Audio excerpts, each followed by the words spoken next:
শখের জিনিস নাকি লাখ টাকার হয়, ছোটবেলা থেকে শুনে এসেছি।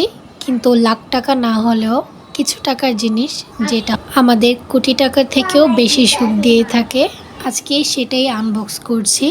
আর এটা সব মেয়েরই হচ্ছে সুখ বলতে পারেন।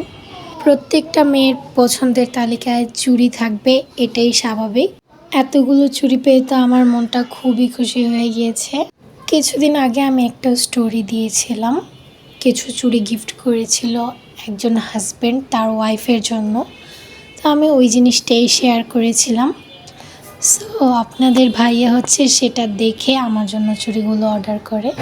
আমি ভাবতে পারিনি যে সে সত্যি সত্যি এগুলো অর্ডার করবে।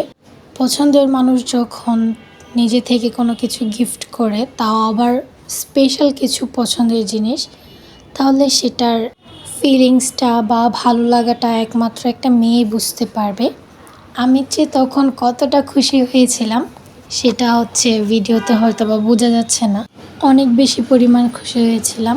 আর আমি সবগুলো খুলে খুলে দেখছিলাম কি কি আছে এখানে। এগুলো হচ্ছে কাস্টমাইজ করে অনেকভাবে পরা যাবে। সো সবগুলো চেক করে নিচ্ছিলাম যে আমার হাতে হয় কি না। আমি যতটা না খুশি হয়েছি তার থেকে বেশি খুশি হয়েছে আমার মেয়ে। আমার মেয়ে চুড়ি নিয়ে টানাটানি করছিল, ও পরবে, কিন্তু চুড়িগুলো তো ওর সাইজের না। আমি বারবার বলছিলাম চুড়ি মায়ের জন্য এনেছি, তোমার জন্য আবার নিয়ে আসবো, তুমি রেখে দাও এগুলা। এরপর আমি হাতে দিয়ে দেখছিলাম যে চুড়িগুলো আমার সাইজ মতো ঠিক আছে কি না।